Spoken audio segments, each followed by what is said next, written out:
जय श्री राम। जय श्री राम। जय श्री राम।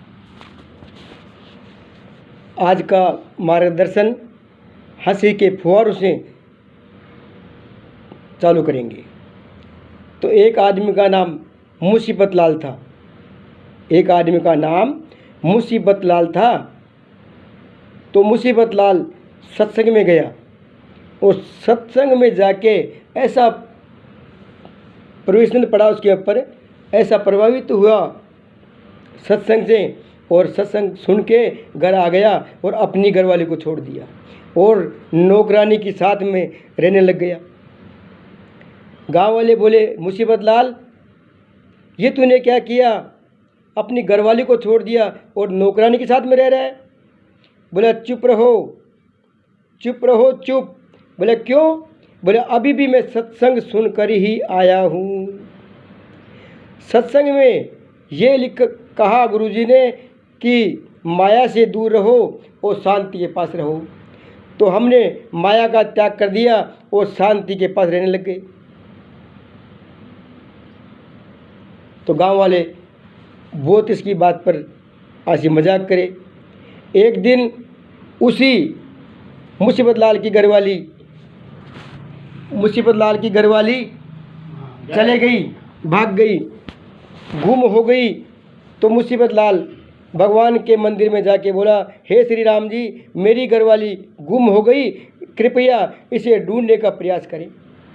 तो भगवान श्री राम जी ने बगल में हनुमान जी का मंदिर था, हनुमान जी के मंदिर की तरफ में इशारा किया। बोले, भाई ये काम तो उधर जाओ, हनुमान जी करेंगे। बोले, वो कैसे करेंगे कि मेरी भी घरवाली गुम हो गई थी, उन्होंने ढूंढ के ला के दिया था। तो ये है भाई, अभिमानियों की कभी अभिमान नहीं टूटता। अभिमानियों को तो एक समय तोड़ सकता है। हर इंसान को सोच समझ कर बात करनी चाहिए। बड़े को बड़ा मानो, छोटे को छोटा मानो। बड़ा छोटे भाई को पुत्र से बढ़कर माने और छोटा भाई बड़े भाई को पिता समान माने, तब ये ज़िंदगी कटेगी और ज़िंदगी में अपना नाम रहेगा, अपनी यशस्स होगा, अपनी कीर्ति बढ़ेगी। क्योंकि संस्कारों का पालन करने वाला व्यक्ति कभी हारता नहीं। दुखों में तो पड़ जाता है, लेकिन रास्ता उसको दुनिया रोकती है, लेकिन जिंदे आदमी का रास्ता सब रोकती हैं। वैसे तो मेरे भाई, मुर्दे को सभी रास्ता छोड़ देते हैं। सही।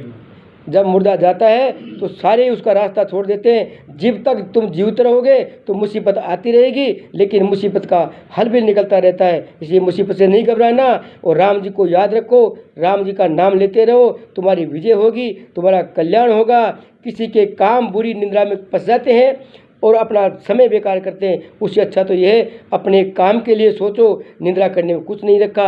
अपने काम के लिए सोचो, अपनी कीर्ति के लिए सोचो, अपनी कामयाबी के लिए सोचो, तब अपना कारोबार चलेगा और तब अपना काम होगा। कोई भी काम करने से पहले एक काम का संकल्प कर लो कि अपने को इस काम को करना है, उसमें हानि हो या लाभ हो, लेकिन उस काम के पीछे पड़ जाओ। जब तक मरते दम तक आपको काम करना रहना है और काम तुम करते रहोगे तो एक दिन आपको काम की अभी भी मिलेगी, कामयाबी जरूर मिलेगी। क्यों कि मेहनत करने वाला कभी आदमी हार नहीं था और हारता नहीं, और उसको परमात्मा एक दिन उसकी विजय प्राप्त करता है। इसलिए मैं यही कहूँगा कि मेरे भाई, अच्छे काम करो, अच्छे रास्ते में चलो, नशा पता मत करो और कार्य को सही रखो, सबसे प्रेम रखो, समाज में प्रतिष्ठा रखो। कोई बुराई करता है उसको रोको, किसी की भी बुराई मत करो, क्योंकि मरना सबको। आज हमारी बारी है तो कल तुम्हारी भी बारी है। आज हमारी बारी है, कल तुम्हारी बारी है। मौत की किससे यारी है? एक दिन आदमी को मरना ही पड़ता है भाई। इसीलिए सोच समझकर इंसान को अपनी ज़िंदगी को जीना चाहिए। ऐसे ही एक माता थी, उसके 4 पुत्र थे। चारों पुत्रों में से बुलाई माँ। बोले, सब पुत्र ऊपर आओ। माँ ऊपर रहती थी, बेटे नीचे रहते थे। बोले, सब चारों बेटे एक साथ ऊपर आ जाओ, मैं तुम्हारे को कुछ कहना चाहती हूँ। तो 4 बहुएं थी, चारों बहुएं उसको बोली, सोची कि आज माताजी चारों बेटों को कुछ न कुछ दंड देगी, क्योंकि मरने का समय पास में आ गया। तो चारों बेटे गए तो कोई लुगाई पत्नी क्या सोची कि मेरा पति बोला है, हो सकता है माताजी को दंड दे और मेरा पति ठगा जाए, कम पैसे ले ले, तो मैं क्या करूं, तो मैं भी चलती हूं।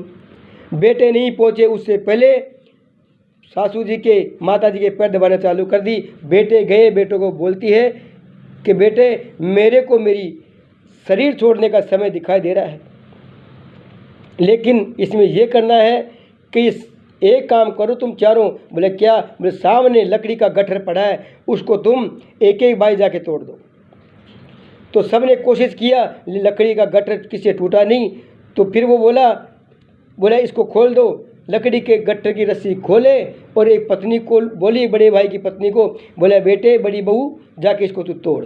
तो एक लकड़ी को बहू उठाई और तोड़ दी। बोला मैं यही चाहती हूँ कि तुम एक रहोगे तो तुम्हारे को कोई तोड़ नहीं सकता, वरना इन औरतों की तरह तुम रहोगे तो तुम्हारा पड़ोसी भी तुम्हारे पर भारी हो जाएगा। इसलिए तुम चारों बेटे, मेरा कहना यही है कि तुम जब तक जियो तब तक एक दूसरे का सम्मान करो और एक रहो। अलग अलग हो जाओगे तो तुम्हारी कभी भी वैल्यू ख़त्म हो जाएगी और वैल्यू रहेगी नहीं। क्यों? कि उस गट्ठर की तरह तुम रहोगे तो दुनिया के ऊपर तुम सबसे भारी रहोगे और गट्ठर खुल जाएगा तो मेरे भाई कोई भी तुम्हारे को तोड़ देगा। इसलिए अपनी एकता को बनाए रखो और धर्म पे चलते रहो, सत्यता पे चलते रहो। कि जिसके साथ धर्म होता है, सत्य साथ रहता है, उसकी अटल विजय होती है। जय श्री राम। जय श्री राम।